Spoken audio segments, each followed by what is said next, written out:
guys, welcome back to my channel. Thank you so much for being here. Today we have the much anticipated classic Boxy makeup bag tutorial that I have been promising for weeks. This is such an easy bag to make. It's so cute, it's so fun. It's a great gift idea, and I would argue that it's super beginner friendly. If you guys saw my last video, then you know that I recently had a huge Sephora haul, and so I had to make myself a brand new Boxy toiletry bag to hold all of my new goodies.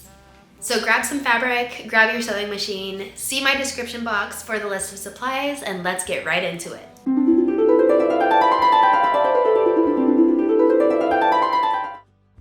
Here's everything you'll need. First, you need paper to make the pattern, either computer paper or a roll like this. You need paper, scissors, and a pen. And then you'll need fabric shears, which are different from paper scissors. For fabric, you need half a yard of either pre-quilted fabric or fabric of your choice that we will quilt together. I'm using the orange for the lining, and I went with the blue chickens for my outer fabric. You need batting. This is to help the bag hold its form and to help us quilt. If you have pre-quilted fabric, you don't need batting.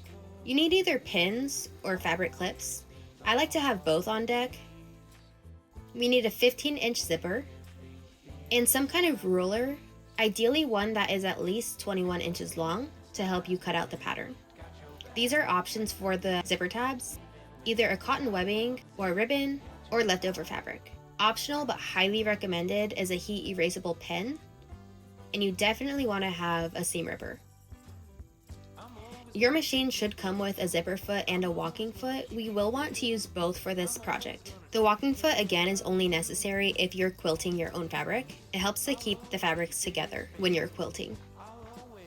For our first step, you want to make a rectangle out of your paper that is 21 inches by 15 inches in size. You'll make marks at the 3, 8, 13, and 18 inch points along the long edge of the paper. And then along the shorter edge of the paper, you'll identify a 3-inch mark in from the edge and draw notches there. Then align the ruler with these two marks and draw a line. This line is 3 inches in from the edge of the paper, and repeat these steps on both sides. Right now we are building our pattern piece.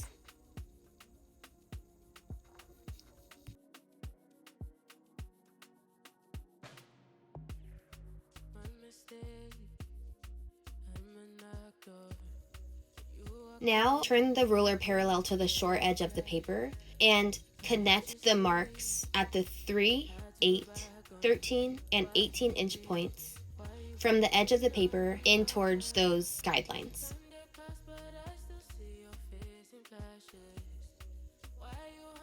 X out the rectangles that are between the 3 and 8 inch marks,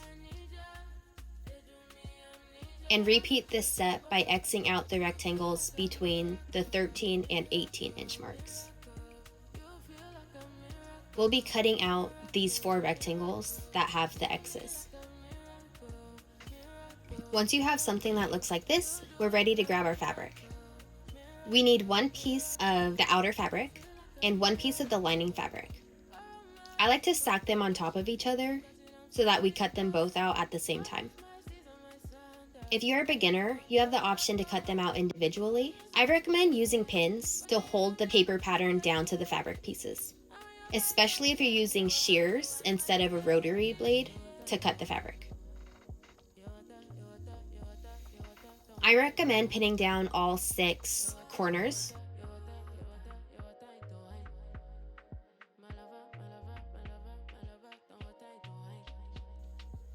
Now take your time and go really slow, cutting out the fabric.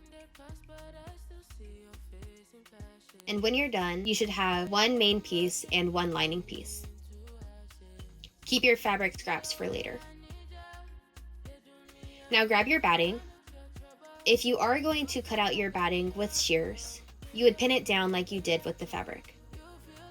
If you're using a rotary cutter, you can just use weights to help hold the paper down to the batting. Now you should have 3 different pieces cut out. To quilt your fabric, you're going to start off by creating some kind of quilting guidelines. I like to make diagonal lines 2 inches apart To do this, you can use a heat erasable marker. I'm using chalk because my marker is the same color as my fabric. So as you go through and draw your guidelines, you'll continue to advance the ruler to match up the 2-inch mark with the previous line that you drew. This will help you get perfect lines all the way across. Start at one corner and make your way all the way across the fabric, and then you'll create diagonal lines going in the opposite direction. When you're done, it should look something like this. Now it's time to pin the batting to the wrong side of the fabric. I like to add a couple pins throughout the center of the fabric as well, just to keep the fabric from shifting on top of the batting. Now we'll head over to the sewing machine and start sewing these guidelines. This is where you would want to use your walking foot, as it helps to prevent the fabric from shifting around on top of the batting. Again, this is not required, but I do recommend it if you have one available. Be sure to backstitch at the start and finish of each guideline.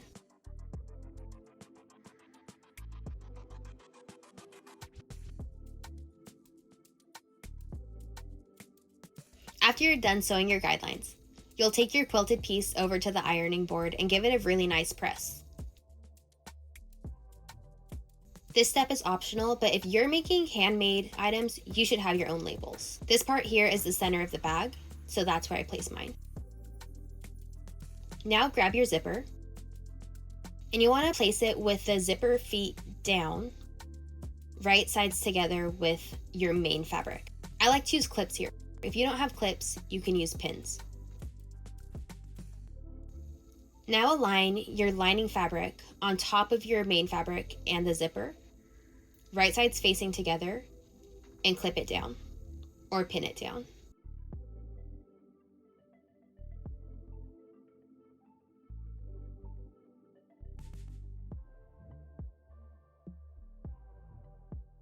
Now we'll take this to the sewing machine and change out the walking foot for the zipper foot.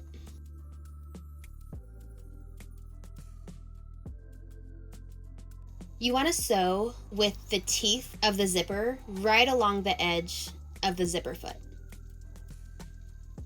This helps to give it a really clean line when you take it off the sewing machine.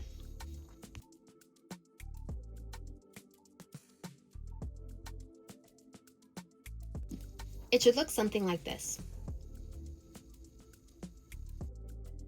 Now we'll repeat this step with the other side. With the right side of the fabric facing up, fold the quilted part in half, matching the edge with the edge of the zipper.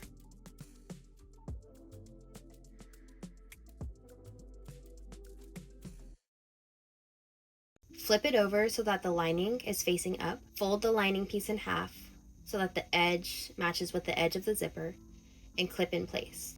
Now you'll take this to the sewing machine and sew along the zipper teeth, just like we did on the other side.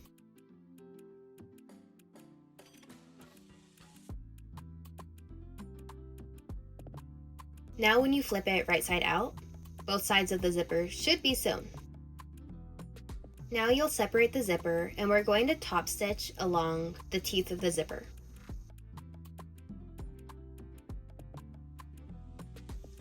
You can either pin or just hold the fabric really taut as you sew.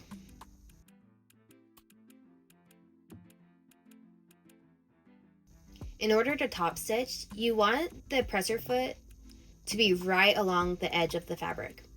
I do think that it looks much cleaner the smaller the top stitch is.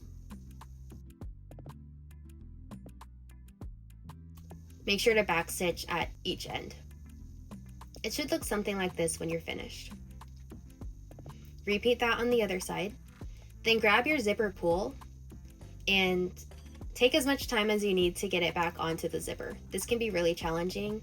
I'll post some YouTube videos that are helpful. Now grab whatever you're going to use for your zipper tabs. If you are going to use scrap fabrics, we want 2 different 2.5 by 2.5 inch squares. You'll fold the 2 outer edges into the middle and then fold that in half, tucking the raw edges to the inside. You'll then sew along each side of the fabric, about 1/8 of an inch away from the edges. Your zipper tab should look something like this. You'll want to fold them in half, and then place them with the raw edges facing the raw edges of your fabric, covering the edge of the zipper. Go over this 2 to 3 times to really lock it in place, and repeat on the other side. Now you should be able to open and close your zipper without running off the zipper teeth. You want to have the zipper open for this next part, and then flip the bag inside out.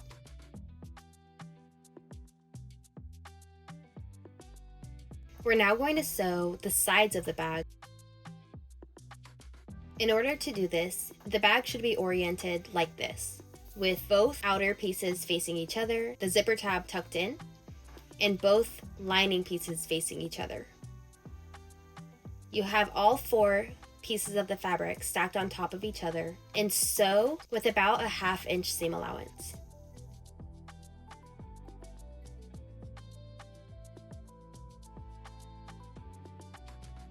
Repeat this on the other side.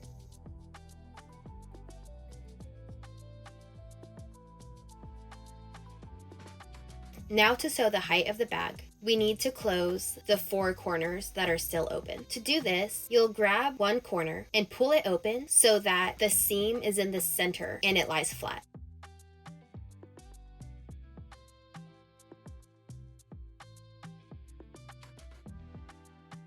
Repeat this step with the corresponding lining piece.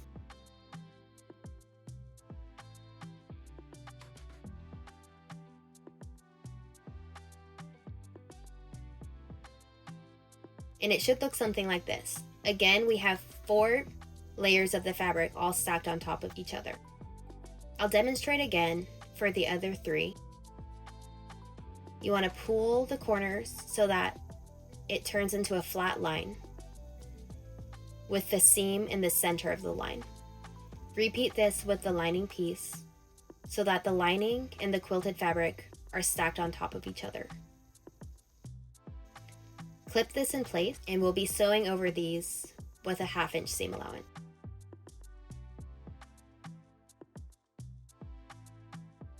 Here's me demonstrating the 3rd corner. So place your fingers inside the opening, pull it taut so it lies flat with the seam in the middle of the flat line. Repeat this step with the corresponding lining fabric.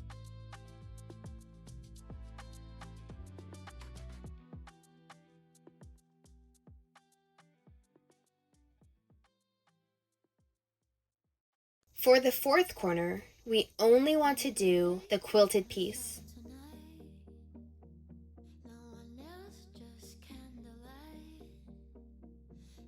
And we will leave the lining unsewn for now. Now you should have 3 of the corners completely clipped together, and the 4th corner, only the batting piece is clipped together. Bring it to your sewing machine, and with the walking foot on, sew with a 1/2 inch seam allowance. Repeat this for the 3 corners.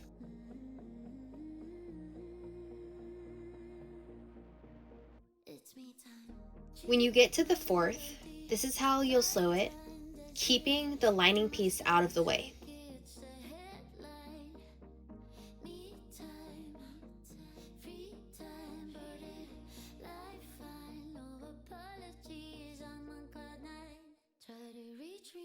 Once you've sewn the 4th corner batting piece together, now align the lining piece on top of the quilted piece as if you were sewing the other 3 corners.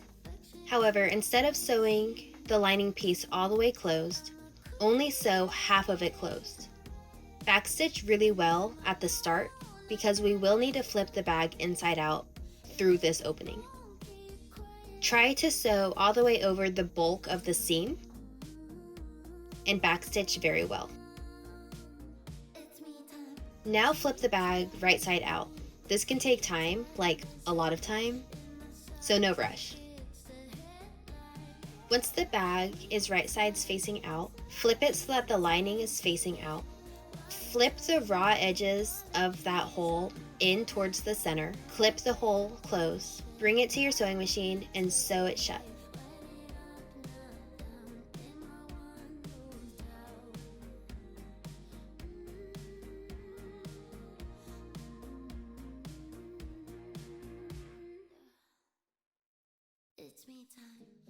Now when you flip your bag right sides out, it should be complete.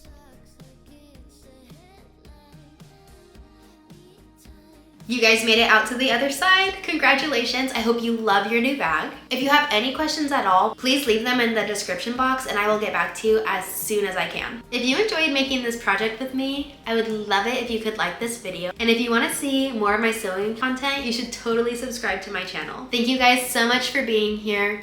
Love always. See you next time. Bye.